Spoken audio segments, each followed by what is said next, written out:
Good morning, good afternoon, good evening, sim fans, whenever you're hearing and seeing this video. Racing 393 here for my second video, sort of going over some cars and times in sim racing and real life. This actual model here is an MP23C, and this one's actually the 1976 version. The game will be Asseto Corsa, and the rendition in the game is 1975. There are slight differences. Both James Hunt cars and driven by James Hunt. The M3, this one 23C, was probably the sort of the latter part of Hunt's career in the McLaren, whereas the 23 the M23 or MP23, that's more likely that's the one he won. He actually won his World Championship in. So I hope you enjoy the video. As you can see here, the transition between the model and the in-game rendition. Looking at it from straight like that, it is quite a lot different. So, but it's as close as I can get it, without buying another McLaren model, which I'm not prepared to do at the moment. So, but I'm happy for people to make suggestions on various cars and models that they'd like me to replicate in game. It doesn't have to be Formula One, of course. It is one of my favourite sports, but it's not the only motorsport by any stretch. So I'll be quite happy to do other cars, saloon cars, touring cars, rally cars. I'm sure they'll be in other games I have. So without further ado, I hope you enjoy the video. Give it a thumbs up and a like, and I shall see you next time. Thanks very much.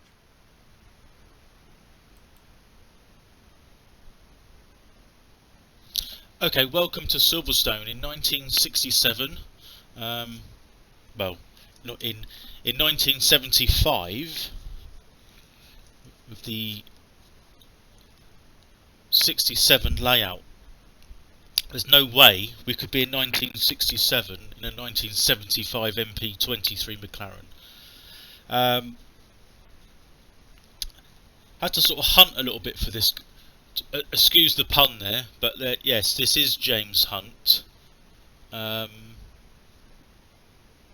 in his McLaren. The McLaren at the beginning of the clip is actually the 1976 version of the car, so it's going to be slightly different. I mean, the car I bought was the MP23C, which is the last of this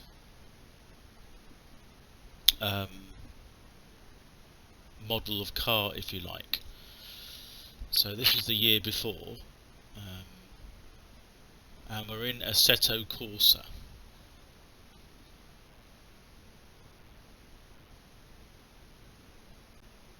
So here we are. This is the MP23 1975 James Hunt car. This again is powered by the Ford DFV engine. I don't know if you know, but DFV stands for double four valve, which is quite interesting for an engineer. The original V8 engine only had 4 valves per cylinder, and this had 8. So putting out back then about 490 brake horse. Doesn't sound a lot. But again, the car only weighed 560 kilos. So and from the previous video, which was sort of Graham Hill era, these had slick tyres, so they had more downforce, so the wings. There's much more aerodynamic development. Big soft rear tyres, sticky tyres. Which, to be fair, only recently, in the sort of early to mid 70s, had just come into Formula One. They were still on cross-ply treaded tyres. In fact, some teams sort of during the 1973 and 4 season, when a lot of the top teams had slicks, that the other teams still proceeded to use their treaded tyre. Eventually, of course, it had such an advantage that everybody had to go over to it then. It was a little bit more of a open book, if you like. So really, sort of, if you can get the tyres, you can run them basically. I think there's only stipulation was the size, not so much the make. But as you can see, these are on Eagle Goodyears, which are pretty much the standard tyre for this car, the cars of this era. So this car here is actually, it was a development of the Indianapolis 500 car, the M16.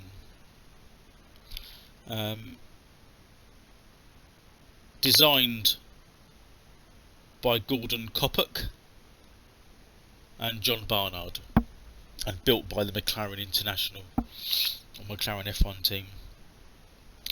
So there's a few bits and pieces here. We'll go over some stats, a few little stats here that I've got. So again, it's still aluminium monocoque. You can see the driver sat very high up in the cab. It's when you can see the driver working at the wheel, quite interesting. As opposed to like, I mean, like today, the drivers are sort of sat in, they're sat, inside the cockpit with the high sides. Added to that equation, you've got the halo, which, it is what it is, I suppose. So this is a little bit more raw. It's so difficult. You can't really compare apples for apples, because these cars they're just so far removed to what they are today. The only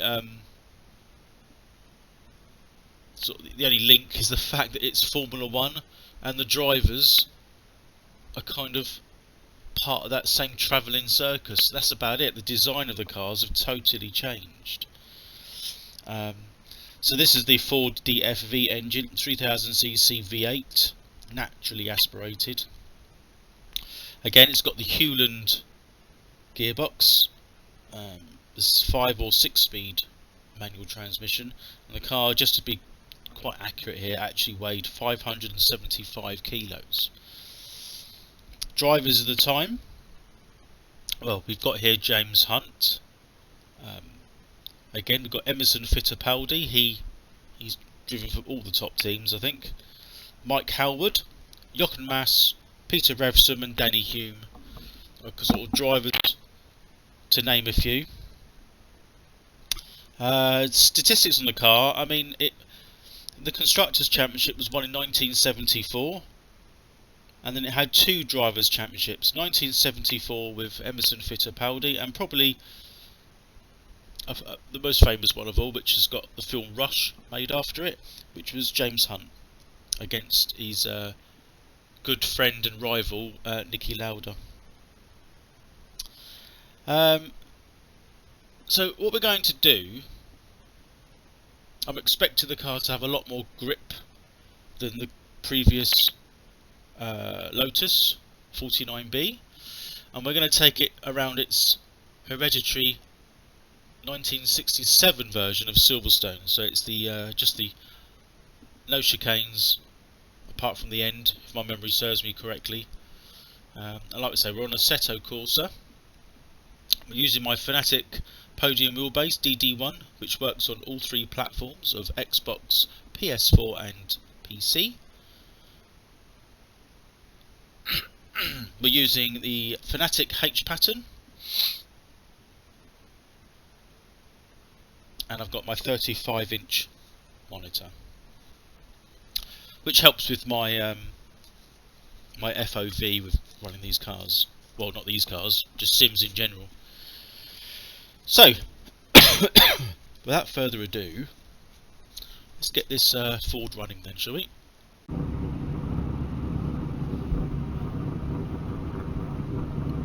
So, like with most things, we're back now again in the pits. So I had to sort of change some sound settings. So here we are, a nice sunny Silverstone. As you'll notice, I tend not to run the wheel on show, mainly because from where I'm sat it actually looks pretty good with the wheel. I know in the game it might not look quite as authentic. What I'm doing here at the moment, I'm just looking for this bit here. I just want to make sure that you've got to bear in mind the cars, the drivers would sit quite high up in the cockpit, so their heads, you can see that we've got there like the shield, and where I'm sat, I'm kind of, that's maybe at nose level.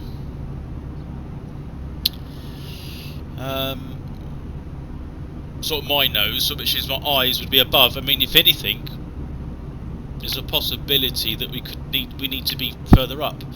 Now the FOV's at 35. It's different. Asseto Corsa does tend to use a different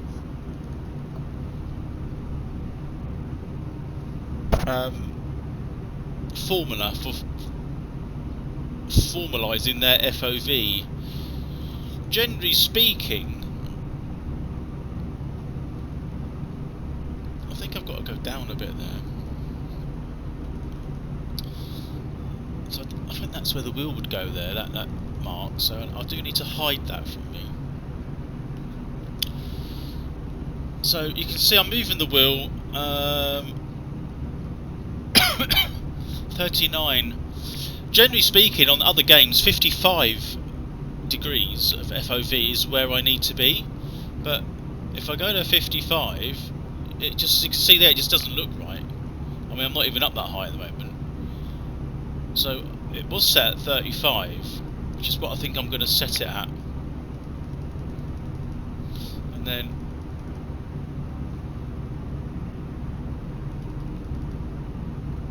we're going to do it about there. I'm going to see how that feels when I'm driving around. That's the thing, is when you jump from sim to sim, it's never quite the same. So we'll save that and close that. Right, we are running already. I'm hoping it's all mapped. So yeah, it's definitely on. It's a bit loud, but hopefully you can hear me still. So we're into first gear.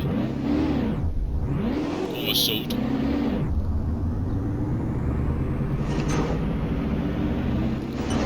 We're at the pits.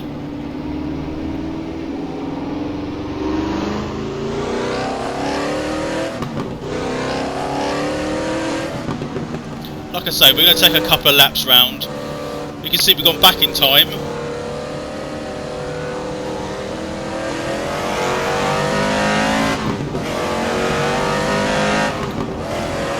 I need to remind myself actually of the old track.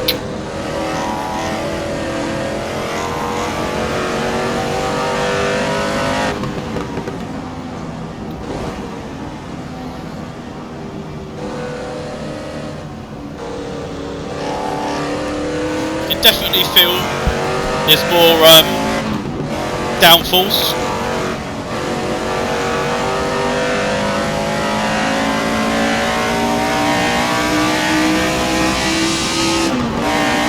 As we wind it up.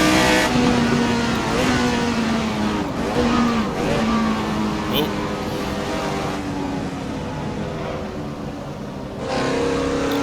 Yeah, my heel and toe isn't that good.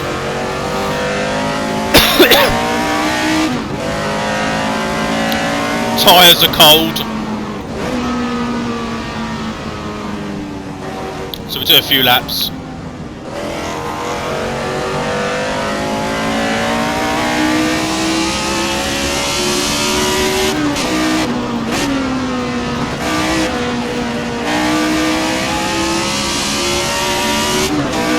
Really get it wound up now.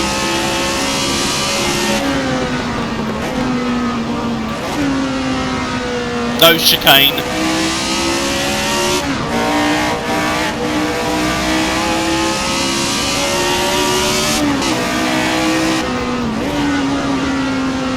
Fantastic sounding car.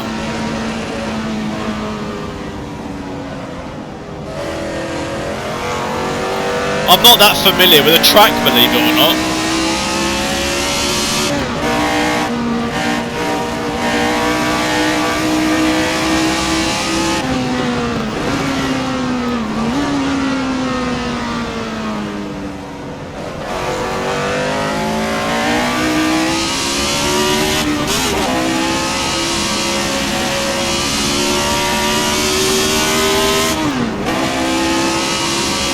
Have to use the clutch.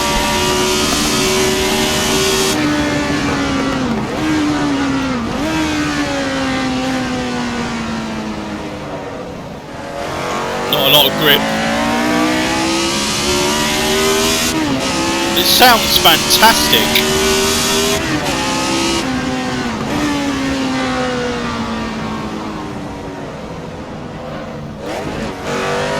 Not a lot of front end grip. Tyres are still cold.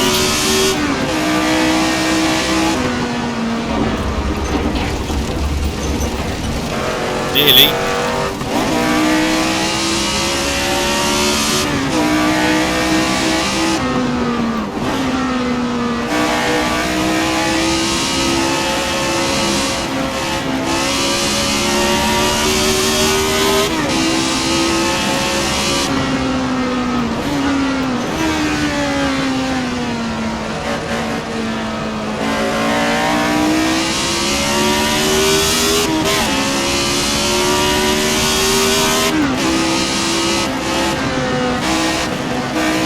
Difficult to see where the turning is actually.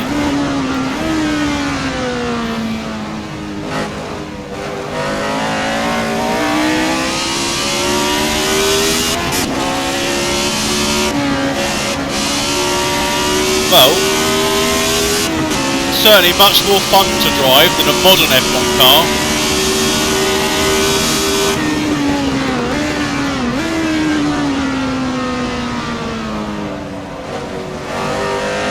Even it doesn't grip very well.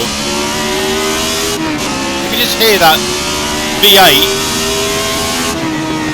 singing, even when I'm driving it.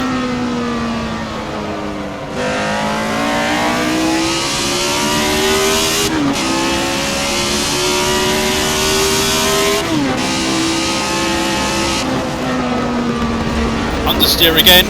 Oh. Let's not damage the car. Oops. At least it warmed the tyres up.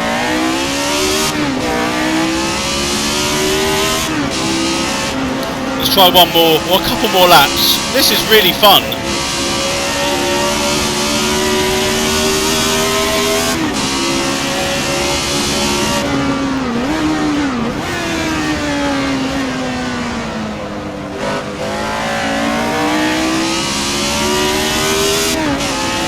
Haven't got any lights telling me when to change that I'm aware of. Anyway.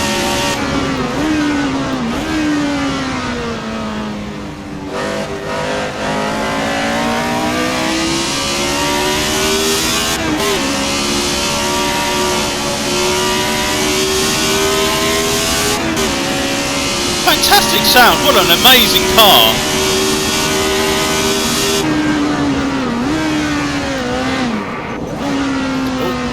Mr. Gear then. Damaging that Hewland gearbox.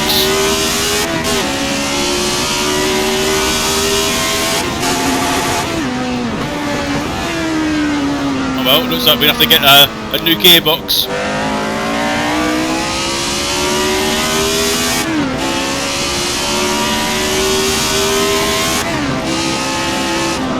Oh no, we got off again. Just too fast. We're going to try one more lap because I can't stop driving it.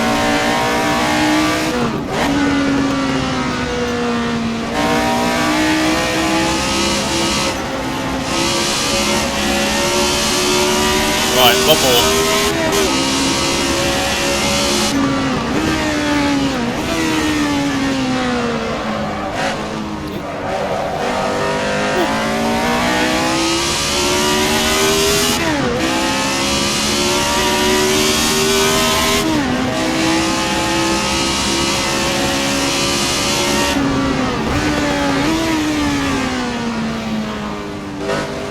how Silverstone should have been forever.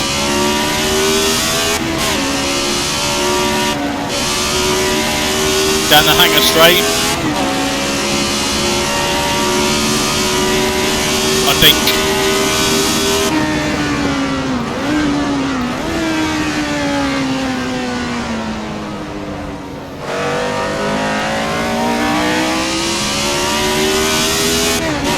I don't know, can't remember the name of the circuit, the straights.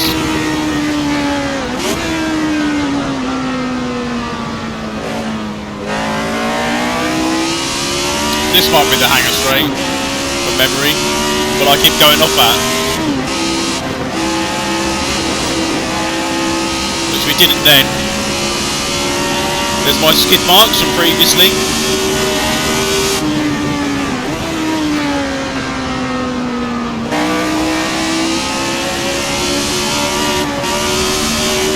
There we go.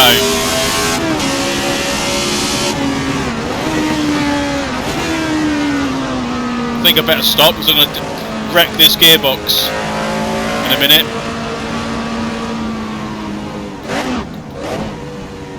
So there we go. Well, that was incredible. I mean, if you haven't got Content Manager for Asseto Corsa, what are you doing? I know, you know, it is personal preference at the end of the day. I found myself shouting over the car then. I don't know I'm hoping that my voice and the sound of the engine wasn't, you know, it didn't drone my voice out, or maybe you don't want to keep hearing my boring tones. Again, it's this talk and drive thing which I do find quite tricky. But what a great car to drive. I mean, even if it is simulating a 1975 version of the McLaren, and what we're trying to sort of emulate is 1976, even so, it's not going to be a huge amount of difference. I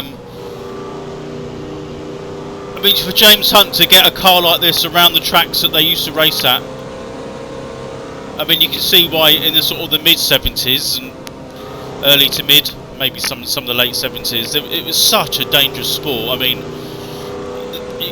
the cars were lively. I mean, I can't give it enough justice on what I did, because, you know, I know what we're trying to do. It's this crossover between real life and simulation.